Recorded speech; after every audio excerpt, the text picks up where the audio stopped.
Hello friends, this is Madhu and welcome to our YouTube channel M with Madhu. दोस्तों, इस video में हम देखेंगे मोस्ट इम्पॉर्टेंट 25 क्वेश्चन जो आपके ईवीएस पेडागोजी से सीटेट में पूछे जाते हैं। उन 25 क्वेश्चंस को इस वीडियो में डिस्कस करेंगे। आप कंप्लीट वीडियो को ध्यान से देखना। ये क्वेश्चन बार बार सीटेट में रिपीट होते हैं। तो स्टार्ट करते हैं, देखते हैं 25 मोस्ट इम्पॉर्टेंट क्वेश्चंस जो आपके सीटेट के पॉइंट ऑफ व्यू से बहुत इम्पॉर्टेंट है। तो चलिए देखते हैं। फर्स्ट क्वेश्चन है, पर्यावरण अध्ययन के शिक्षक के रूप में आप बच्चों को चिड़ियाघर ले जाने की योजना बनाते हैं। आप बच्चों को निम्नलिखित में से कौन सी गतिविधि करने की अनुमति नहीं देंगे। यहाँ पर नहीं पूछा गया है, आप इस वर्ड पर फोकस रखेंगे क्योंकि एग्जाम में आप इसे ध्यान नहीं देते और इसे पॉजिटिव वे में क्वेश्चन को करके आ जाते हैं। तो आपसे पूछा गया है कि आप अनुमति नहीं देंगे। ऑप्शंस है, चिड़ियाघर के जानवरों के लिए बहुत सारी खाने की सामग्री ले जाना। सेकंड है, चिड़ियाघर के विभिन्न जानवर कौन सा भोजन खाते हैं यह पता लगाना। थर्ड है, चिड़ियाघर में जिन जानवरों को वे देखेंगे उनकी फोटो एकत्रित करना। फोर्थ ऑप्शन है, चिड़ियाघर में उन्होंने जो देखा उसका चित्र बनाने के लिए उनकी ड्राइंग की कॉपी को साथ ले जाना। अब इसका आंसर क्या होगा? इसका आंसर है ऑप्शन फर्स्ट, यानी कि चिड़ियाघर के जानवरों के लिए बहुत सारी खाने की सामग्री ले जाना। अब ये आंसर क्यों हुआ? इसके लिए टीचर मना क्यों करेगा? क्योंकि बच्चे अगर खाने की सामग्री लेके जाएंगे तो बच्चे सोचेंगे कि हम जानवरों को खिलाएं, ये उनके लिए खतरनाक हो सकता है। ठीक है, क्लियर? सेकंड क्वेश्चन है, बच्चों को पर्यावरण अध्ययन को सीखने के लिए खोजने के द्वारा पर्याप्त समय दिया जाता है। यह इंगित करता है कि ऑप्शंस देखते हैं। फर्स्ट है, पर्यावरण अध्ययन सूचनाओं के द्वारा सीखा जाता है। सेकंड है, पर्यावरण अध्ययन बाल केंद्रित है। थर्ड है, पर्यावरण अध्ययन शिक्षक केंद्रित है। और फोर्थ ऑप्शन है, पर्यावरण अध्ययन याद करके सीखा जाता है। तो जो पर्यावरण अध्ययन है उसमें बच्चे नई नई चीज़ों को खोजते हैं और उसके लिए उन्हें पर्याप्त समय दिया जाता है। तो यह किस चीज़ की ओर इशारा करता है? यह इशारा करता है कि जो पर्यावरण अध्ययन है वो है बाल केंद्रित। पर्यावरण अध्ययन चाइल्ड सेंटर्ड है। बच्चे को सेंटर मानकर ही सारी चीज़ें, बच्चे को केंद्र मानकर ही सारी चीज़ें सिखाई जाती है। तो सेकंड का राइट ऑप्शन होगा ऑप्शन सेकंड, यानी कि पर्यावरण अध्ययन बाल केंद्रित है। नेक्स्ट क्वेश्चन है, बीज अंकुरण की अवधारणा को इस तरह सबसे बेहतर तरीके से पढ़ाया जा सकता है। आपके ऑप्शंस है, बीज बोने, अंकुरण के विभिन्न चरणों का अवलोकन करने और उनका चित्र बनाने की गतिविधि को बच्चों को निष्पादित करने के लिए कहना। सेकंड है, अंकुरित बीजों की फोटो दिखाना। थर्ड है, कक्षा में अंकुरित बीजों को दिखाना और अनुकरण की प्रक्रिया को स्पष्ट करना। फोर्थ है, बोर्ड पर चित्र बनाते हुए अंकुरण के चरणों को प्रदर्शित करना। अब इसका आंसर क्या होगा? इसका आंसर होगा फर्स्ट, यानी कि बीज बोने, अंकुरण के विभिन्न चरणों का अवलोकन करने और उनका चित्र बनाने की गतिविधि को बच्चों को निष्पादित करने के लिए कहना। ये क्यों हुआ आंसर? क्योंकि हमारी एजुकेशन चाइल्ड सेंटर्ड होनी चाहिए। कैसी होनी चाहिए education? Child centred. Child centred education में क्या होता है? बच्चे से सारी एक्टिविटी कराई जाती है, बच्चा खुद अपने हाथ से एक्टिविटी करता है। इससे बच्चे का जो सीखना है वह सार्थक होता है, बच्चा ज़्यादा सीखता है। अब जो सेकंड ऑप्शन है, अंकुरित बीजों की फोटो दिखाना, ये फोटो कौन दिखाएगा? ये फोटो दिखाएगा टीचर। ये तो टीचर सेंटर्ड एजुकेशन हुई, मतलब टीचर सेंटर्ड है इस एजुकेशन में। थर्ड है, कक्षा में अंकुरित बीजों को दिखाना और अनुकरण की प्रक्रिया को स्पष्ट करना, ये भी टीचर ही करेगा। फोर्थ है, बोर्ड पर चित्र बनाते हुए अंकुरण के चरणों को प्रदर्शित करना। अब बोर्ड पर चित्र कौन बनाएगा? ये भी शिक्षक ही बनाएगा, ये भी शिक्षक केंद्रित ही है। तो इसका ऑप्शन हुआ फर्स्ट। ठीक है। क्वेश्चन है, पर्यावरण अध्ययन के पाठ्यक्रम में उपविषयों के स्थान पर थीम को प्रस्तावित किया गया है, क्यों? आपके ऑप्शंस है, बच्चों के परिवेशीय बोध में वृद्धि करने के लिए। सेकंड है, बच्चों के स्थानीय परिवेश के मुद्दों से जुड़े हुए और अंतर संबंध समझ के विकास के लिए। थर्ड है, उपविषयों की तुलना में थीम आधारित पर्यावरण अध्ययन का संपादन आसान है। और फोर्थ है, पर्यावरण अध्ययन में पाठों को कम करने के लिए। आपको पता है कि जो पर्यावरण अध्ययन का पाठ्यक्रम है वो 6 थीम पर बेस है। ऐसा क्यों रखा गया, ऐसा क्यों किया गया कि जो पर्यावरण अध्ययन का पाठ्यक्रम है वो उपविषयों के स्थान पर थीम के लिए क्यों प्रस्तावित किया गया? तो इसका आंसर होगा ऑप्शन सेकंड, यानी कि बच्चों के स्थानीय परिवेश के मुद्दों से जुड़े हुए और अंतर संबंधित समझ के विकास के लिए, कि जो बच्चे हैं इससे अपनी जो स्थानीय परिवेश है उससे जुड़े हुए मुद्दे हैं उनसे उनकी बच्चों की समझ विकसित हो, बच्चे उस चीज को समझ सके। तो फोर्थ का होगा ऑप्शन सेकंड। क्वेश्चन है, पर्यावरण अध्ययन की पाठ्यपुस्तक में रेलवे टिकट का एक नमूना दिखाना। ऑप्शन है निष्कर्ष पर पहुंचने की बच्चों की कुशलता का विकास करता है, बच्चों को वास्तविक जानकारी से अंतःक्रिया करने का अवसर देता है, साथ ही अवलोकन की कुशलता का विकास करता है। थर्ड है बच्चों को रेल के किराए के बारे में बताता है। फोर्थ है टिकट में प्रयुक्त विभिन्न संक्षिप्ताक्षरों का ज्ञान उपलब्ध कराता है। अब इसका आंसर क्या होगा? इसका आंसर है सेकंड, क्योंकि रेलवे टिकट दिखाने का क्या मकसद है? रेलवे टिकट दिखाने का मकसद है बच्चों की डेली रूटीन से चीज़ों को जोड़ना, इससे बच्चों की ऑब्जर्वेशन स्किल यानी कि अवलोकन कुशलता का विकास होता है। तो इसका ऑप्शन हुआ सेकंड। नेक्स्ट क्वेश्चन है, पर्यावरण अध्ययन की कक्षा में बच्चों के व्यक्तिगत अनुभव को महत्व देना शिक्षक को लाभ पहुंचाता है। ऑप्शन है विषय को बच्चों के अनुभव संसार से जोड़ने और विमर्श व सीखने को बढ़ावा देने में। सेकंड है उसकी ऊर्जा बचाने, क्योंकि बच्चे बातचीत करना पसंद करते हैं। थर्ड है बच्चे के विशिष्ट अनुभवों को जानने में। फोर्थ है बच्चों की भाषा और संप्रेषण कुशलताओं को सुधारने और परिमार्जित करने में। तो इसका आंसर क्या होगा? इसका आंसर होगा फर्स्ट, विषय को बच्चों के अनुभव संसार से जोड़ने और विमर्श व सीखने को बढ़ावा देने। अब ये आंसर क्यों हुआ? क्योंकि जहाँ भी बच्चे की चीज़ें डेली लाइफ से जोड़ी जाएगी वहाँ सीखना सबसे ज़्यादा होगा। और एनसीएफ 2005 की भी रिकमेंडेशन यही थी कि चीज़ों को बच्चों के बाहरी जीवन से जोड़ा जाए, तभी बच्चा ज़्यादा सीखेगा। ठीक है, क्लियर हुआ? सेवंथ क्वेश्चन है, प्राथमिक स्तर पर पर्यावरण अध्ययन पढ़ाने के लिए निम्नलिखित में से कौन सा पहलू सबसे महत्वपूर्ण होना चाहिए? आपके ऑप्शन है क्रियाकलाप संचालित करना तथा कौशलों का विकास करना। सेकंड है आकलन में सफलता प्राप्त करना। थर्ड है विज्ञान की आधारभूत संकल्पनाओं को समझना। और फोर्थ है कि सीखने वाले को प्राकृतिक और सामाजिक सांस्कृतिक पर्यावरण से जोड़ना। तो सेवंथ का आंसर होगा ऑप्शन फोर्थ, यानी कि जो सीखने वाले हैं यानी कि जो बच्चे हैं उन्हें उनके प्राकृतिक और सामाजिक सांस्कृतिक वातावरण से जोड़ना, यानी कि जो सीखना है बच्चे का, जो बच्चों को सिखा रहे हैं वह उनकी डेली लाइफ से जोड़ना। ये पॉइंट तो आपको ईवीएस के जो पेडागोजी है उसमें बार बार देखने को मिलेगा कि बच्चों को उनकी डेली लाइफ से जोड़कर सिखाया जाए। तो सेवंथ का होगा ऑप्शन फोर्थ। नेक्स्ट क्वेश्चन देखते हैं, पर्यावरण अध्ययन की पाठ्यपुस्तक में कहानियां शामिल करने का निम्नलिखित में से कौन सा उद्देश्य नहीं है? आपके ऑप्शंस है बच्चों के मस्तिष्क को भ्रमित करना और उन्हें इस भ्रम का आनंद उठाने देना।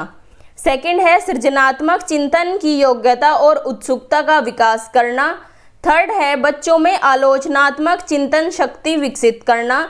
फोर्थ है बच्चों में तर्कना शक्ति का विकास करना। आपसे पूछा गया है कि उद्देश्य नहीं है, तो इसका आंसर क्या होगा? बच्चों के मस्तिष्क को भ्रमित करना और उन्हें इस भ्रम का आनंद उठाने देना। ये आंसर क्यों हुआ? क्योंकि आप बच्चों को भ्रमित नहीं करेंगे, बच्चों को डांटना, भ्रमित करना, जबरदस्ती अनुशासन में रखना, इन सब से बच्चों में निगेटिविटी पैदा होती है। ये सब बच्चों में निगेटिविटी पैदा करेंगे, आपको ऐसा नहीं करना है। ठीक है, तो पहेली को शामिल करने का उद्देश्य क्या नहीं है? बच्चों को भ्रमित करना। पहेली को शामिल करने का उद्देश्य नहीं है। ठीक है, नेक्स्ट क्वेश्चन है, पर्यावरण अध्ययन की पाठ्यपुस्तक में अभ्यास एवं गतिविधियों को डैश उपलब्ध कराना चाहिए। आपके ऑप्शंस है प्रकरण में अंतःनिर्मित, सेकंड है पुस्तक में अलग अलग स्थानों पर, थर्ड है इकाई के अंत में और फोर्थ है पाठ के अंत में। तो इसका आंसर क्या होगा? इसका आंसर होगा ऑप्शन फर्स्ट, यानी कि प्रकरण में अंतःनिर्मित। इसका मतलब है कि जब आप किसी टॉपिक को पढ़ाते हैं बीच बीच में आपको बच्चों से प्रश्न करने चाहिए और एक्टिविटी भी करानी चाहिए। इससे बच्चा चीज़ों को जल्दी सीखता है। जब आप पढ़ाते समय बीच बीच में बच्चों से क्वेश्चंस पूछेंगे तो बच्चा एक्टिव रहेगा, तो और इससे लर्निंग भी ज़्यादा होगी, बच्चा ज़्यादा सीखेगा, सक्रिय होकर सीखेगा चीज़ों को।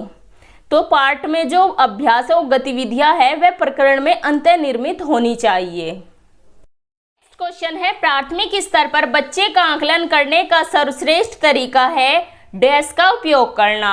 आपके ऑप्शन है गृह कार्य, योगात्मक कार्य, पोर्टफोलियो या फिर आवधिक परीक्षाएं।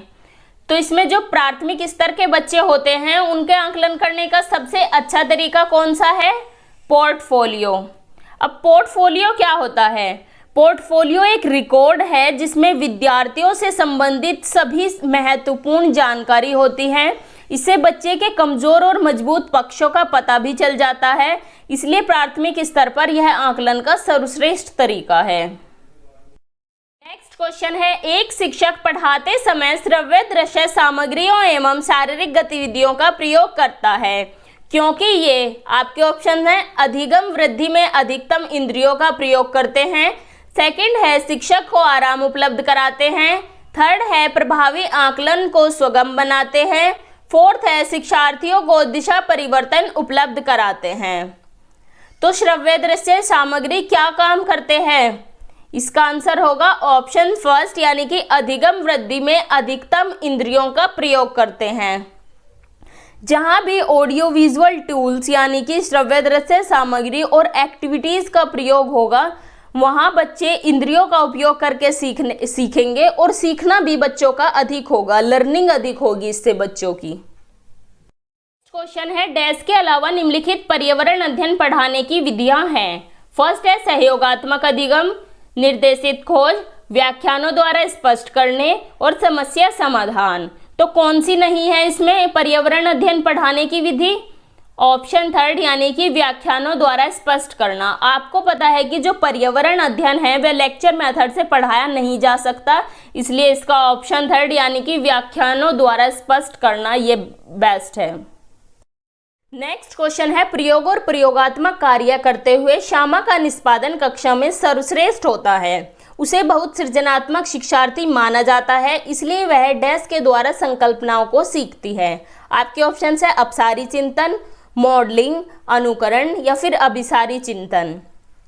श्यामा जो है उसकी परफॉर्मेंस अच्छी है क्लास में और इसलिए उसे सृजनात्मक शिक्षार्थी भी माना जाता है। तो उसे सृजनात्मक शिक्षार्थी किस वजह से माना जाता है? उसके अपसारी चिंतन की वजह से। इसका आंसर ऑप्शन फर्स्ट यानी कि अपसारी चिंतन राइट होगा। जहाँ भी सृजनात्मक वर्ड आपको मिले वह हमेशा अपसारी चिंतन से जुड़ा हुआ होगा। सृजनात्मक का मतलब क्या होता है? क्रिएटिविटी, कुछ नया बनाना, कुछ नई नई खोज करना, क्रिएटिव बनना। और अपसारी चिंतन का मतलब है डाइवर्जेंट थिंकिंग, चीज़ों के बारे में एक पहलू को ना सोचकर, एक एस्पेक्ट को ना सोचकर अलग अलग तरीके से चीज़ों को सोचना, यानी कि थिंकिंग डाइवर्स है, थिंकिंग फैली हुई है।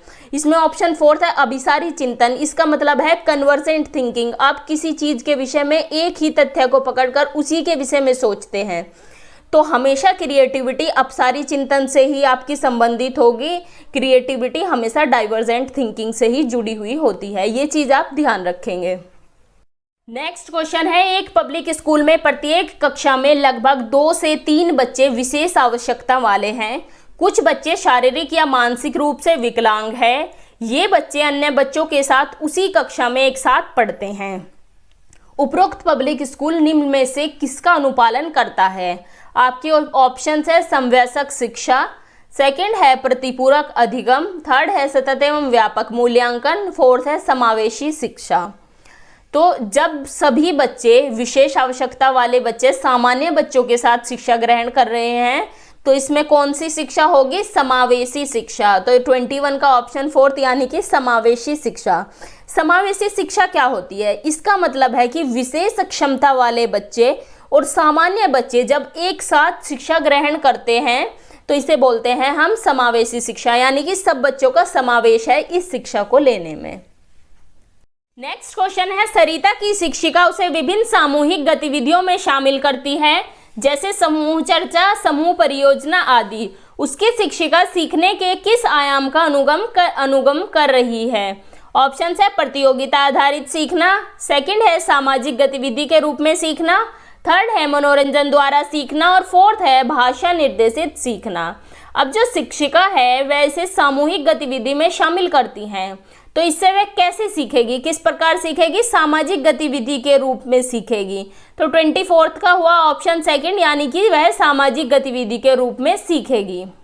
नेक्स्ट क्वेश्चन है प्राथमिक स्तर पर पर्यावरण अध्ययन में रचनात्मक आकलन डैश को शामिल नहीं करता। ऑप्शन है शिक्षार्थियों की ग्रेडिंग और रैंकिंग, सेकंड है शिक्षार्थियों के अधिगम रिक्तियों की पहचान, थर्ड है शिक्षण में कमियों की पहचान और फोर्थ है शिक्षार्थियों के सीखने को बढ़ाने। तो इसका आंसर क्या होगा? इसका आंसर होगा ऑप्शन फर्स्ट, यानी कि शिक्षार्थियों की ग्रेडिंग और रैंकिंग। फॉर्मेटिव असेसमेंट यानी कि रचनात्मक आकलन क्यों किया जाता है? आपको पता होगा रचनात्मक आकलन जो है वह शिक्षण अधिगम प्रक्रिया के दौरान ही होता है। इसका उद्देश्य क्या होता है? इसका उद्देश्य है कि शिक्षण के दौरान यानी कि शिक्षार्थियों को सिखाते हुए शिक्षण में जो कमी है उसकी पहचान करना, अधिगम रिक्तियों की पहचान करना, ठीक है, अधिगम रिक्तियों की पहचान करना, कमी की पहचान करना। लेकिन ग्रेडिंग और रैंकिंग ये दोनों नेगेटिव वर्ड्स है। आपको कभी भी छात्रों को कैटेगराइज नहीं करना है, ना ही ग्रेडिंग करनी है और ना ही रैंकिंग करनी है। तो इसलिए रचनात्मक आकलन शिक्षार्थियों की ग्रेडिंग और रैंकिंग को शामिल नहीं करता। नेक्स्ट क्वेश्चन है एनसीईआरटी की पाठ्यपुस्तकों में पर्यावरण अध्ययन को उच्च प्राथमिकता और स्थान दिया गया है। आपके ऑप्शंस है अधिक संख्या में अभ्यास प्रश्नों को शामिल करने के लिए, सेकंड है विषय आधारभूत संकल्पनाओं की व्याख्या करने के लिए, थर्ड है चिंतन और विस्मय के लिए शिक्षार्थियों को अवसर उपलब्ध कराने के लिए, फोर्थ है तकनीकी शब्दावली की सटीक परिभाषाएं उपलब्ध कराने के लिए। इसमें आपको बताना है कि जो एनसीईआरटी की बुक्स है उसमें पर्यावरण अध्ययन को उच्च प्राथमिकता और स्थान क्यों दिया गया है।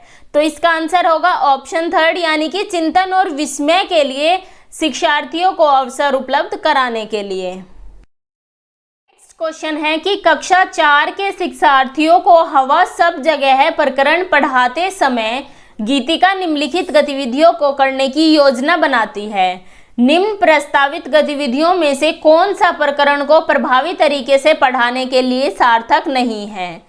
तो आपके ऑप्शन है प्रकरण से संबंधित प्रश्न पूछना, सेकंड है शिक्षार्थियों को क्षेत्र भ्रमण पर ले जाना, थर्ड है विशिष्ट उदाहरणों से संकल्पना की व्याख्या करना, फोर्थ है संकल्पना को समझने के लिए मल्टीमीडिया कैप्सूल का प्रयोग। तो आपको बताना है कि हवा सब जगह है प्रकरण पढ़ाने के लिए इनमें से कौन सा तरीका या कौन सी रणनीति सार्थक नहीं है। तो इसका आंसर होगा ऑप्शन सेकंड, यानी कि शिक्षार्थियों को क्षेत्र भ्रमण पर ले जाना। क्योंकि यदि जो शिक्षक है वह विद्यार्थियों को क्षेत्र भ्रमण पर ले ही गया तो इससे बच्चे क्या हवा को देख पाएंगे? फील ही तो कर सकते हैं, वे हवा को देख थोड़ा ही ना सकते हैं। तो इसका शिक्षक को करना चाहिए कि वह प्रकरण पढ़ाते समय ही बच्चों से प्रश्न पूछे, उन्हें कुछ उदाहरण दे। मल्टीमीडिया टूल्स का यूज भी शिक्षक कर सकता है। तो इसका आंसर होगा ऑप्शन सेकंड, यानी कि शिक्षार्थियों को क्षेत्र भ्रमण पर ले जाना। यह सार्थक नहीं है, ठीक है।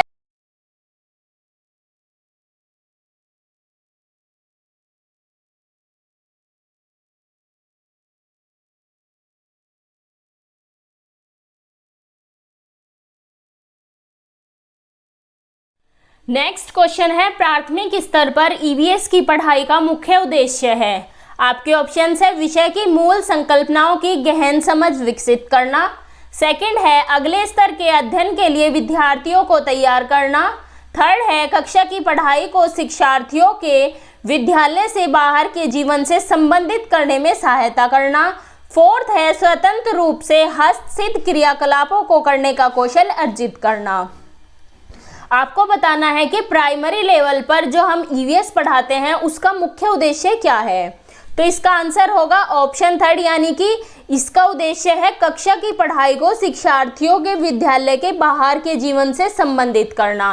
आपको पता है कि जो NCF 2005 है वह भी रिकमेंड करता है कि जो शिक्षार्थियों की एजुकेशन, शिक्षार्थियों की पढ़ाई होनी चाहिए वह विद्यालय के बाहर के जीवन से संबंधित होनी चाहिए। शिक्षार्थियों को जो चीज़ें सिखाई जाए वह विद्यालय के बाहर के जीवन से यानी कि उनकी डेली लाइफ से संबंधित करके सिखाया जाए। तो 20 का होगा ऑप्शन थर्ड। नेक्स्ट क्वेश्चन है, EVS की कक्षा में जल का पाठ पढ़ाते समय अंजलि ने अपनी कक्षा में जल के विभिन्न स्रोतों और जल को संरक्षित करने के लिए व्यक्तिगत क्रियाओं पर रोल प्ले आयोजित किया। इस क्रियाकलाप का मुख्य उद्देश्य है। आपके ऑप्शन है विद्यार्थियों की सामाजिक कुशलताओं में सुधार करना, सेकंड है अधिगम की प्रक्रिया में एक रास्ता को तोड़ना, थर्ड है अधिगम की प्रक्रिया में विद्यार्थियों का सक्रिय भाग लेना सुनिश्चित करना, और फोर्थ है जल के स्रोतों के विषय में विद्यार्थियों के ज्ञान में वृद्धि करना। अब जो शिक्षिका है वह जल का पाठ पढ़ाने के लिए रोल प्ले आयोजित कराती है। रोल प्ले करने से क्या होगा, रोल प्ले से बच्चे उसमें सक्रिय रूप से भाग लेंगे, बच्चे इससे सक्रिय होकर सीखेंगे। तो इसका आंसर होगा ऑप्शन थर्ड, यानी कि अधिगम की प्रक्रिया में विद्यार्थियों का सक्रिय भाग लेना सुनिश्चित करना।